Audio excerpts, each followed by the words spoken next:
Hey guys, welcome to Quinian's Budget Crafts. Because the floors between my walls came out such a mess last time, this time I put them in place where they're supposed to be, and then I glued little pieces of barbecue skewer all the way around to hold it exactly how it's supposed to be.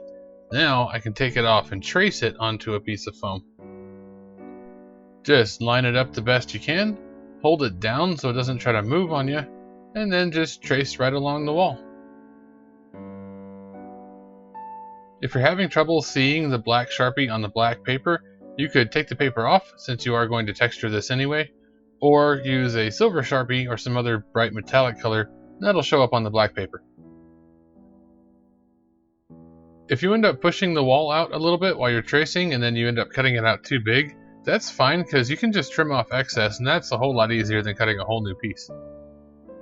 Just get all your pieces traced out and go ahead and cut them out, and then you can put them in just like we did in the last video. So I got the third level walls up. It's a whole lot of the same thing as last time, just a lot more complicated. So this interior wall comes off just like on the other ones. And you can see I've got the piece here that overlaps the bottom section. So when this whole floor comes off, it's going to leave the roof of the shop here in place. That comes off on its own, and then you can continue taking things off the way we had it set up before on the last video. So you might notice that some of this, like this one right here, and this one in this front corner, are a little screwy even though they do have magnets in them. That's because of how the foam worked out when I glued it all together. But we're going to hit this with the heat gun just a little bit to kind of relax the foam and some of the glue, and it'll settle out nicer. This doesn't have any magnets yet because I've run out of magnets, but thanks to the patrons, I did actually get on Apex Magnets and order 100 more of them. So this corner here does have a magnet in it, but it doesn't want to stay down even with the magnet. It's going to need more, but we can do something about that before we put more magnets in it. Get out your heat gun. Don't hold the end when it's hot, obviously. Keep it pretty far back from the thing and just sort of loosen up the glue and the foam right in here so it'll fit better.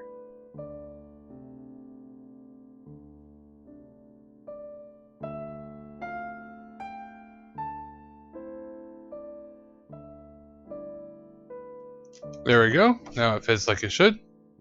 And if you have a bunch of problems like that, like right here, this I don't think has a magnet at all. And then this one here, this same thing, just use the heat gun to kind of soften the foam up a bit and make it go where you want it to, and then when it cools off it'll stay there.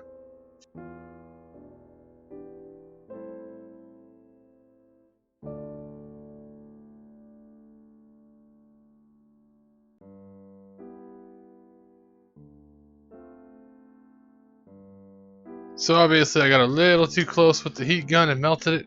That's totally okay, because most of this wall does not actually match up properly. So once we're all done building everything, we'll go through with some files and we'll file all this down to make it all flush. In my original plans, I was going to put a building here hanging off the wall at like 45 degrees. I still might, but I'm not positive right now because there's not much space to work with in here. It's not going to come out how I have in my head. So we'll see about that, but either way, it would be a little bit further up. And then this is going to be the church area. So this right here will be a big stained glass window. I want to cut that out once I have the next floor up. But to show you how I was going about getting this look right here, and then the interior section of these, let's go ahead and show you that real quick. So to get the look on the buildings with the wood siding and the wood slat roof, took a bunch of XPS and cut it down to this size, to probably about half the thickness of dollar store foam if that's what you're using instead. Doesn't really matter, you just need some strips. Take a stiff wire brush and just give your foam a few swipes. If you want to, you can get a more aggressive and varied pattern by going this direction with it. Spin it around to the other side.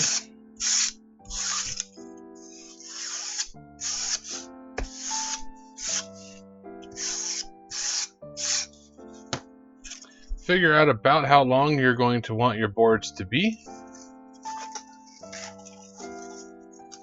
I went with something like this. It's about 2.5, 3 inches, somewhere in there.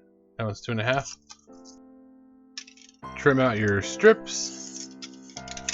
You'd obviously want to trim up all of them. Take some glue of your choice. I'm just using tacky glue because this is pretty cheap. You could use regular Elmer's here or something, and you don't really need to use Mod Podge. You don't need the sealant here. What you're going to do for the ones that overlap is start at the bottom. Put down a bunch of glue. Doesn't really have to be a whole lot. Put your strips on.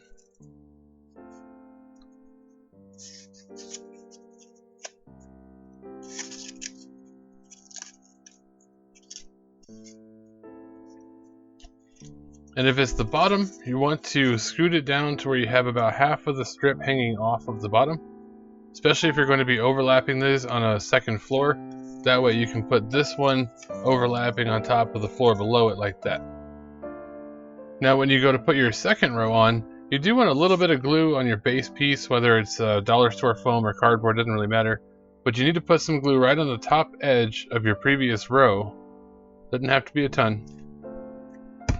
Then you take your boards, you just offset them about halfway or so.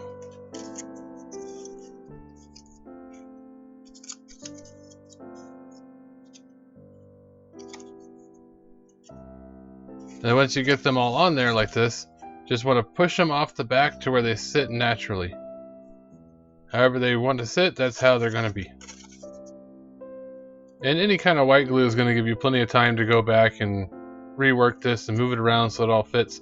When you get to the top, if you're way off on your measurements, it's fine. You still have plenty of time to just scoot everything to make it all fit right. If you are going to overlap on a floor below it here, you're going to need to angle these out away so that it will overlap onto the row below it. Just push that up so it matches the row above it. That's all you really got to do.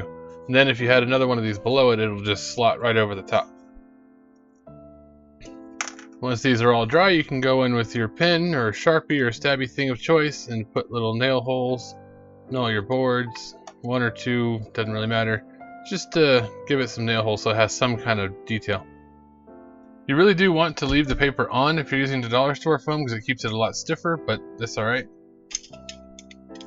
So for the inside, same boards, same length. Just take your knife, very carefully split these in half.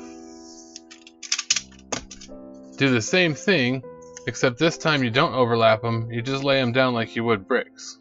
Just like that. And you just kind of repeat the zigzag pattern all the way across the entire thing. And same thing with the little nail holes.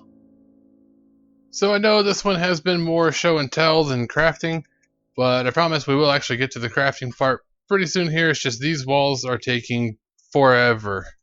Plus once I get my magnets in, I gotta put magnets on this one. And then the second floor has some issues with the magnets not working right, so that needs to be redone. But that'll at least get you moving towards getting your own built. Going to be putting in the drawbridge and portcullis in this hole here. We'll have some mechanics under here. And then this one back here, we're going to put an archway so we can have like a rounded double door. And of course the stained glass window in the front section here. Of course, if you guys want to help me buy more magnets, you can do that over on Patreon. But otherwise, thank you for watching, everybody. Don't forget to like, share, comment, subscribe, and I'll catch you in the next one.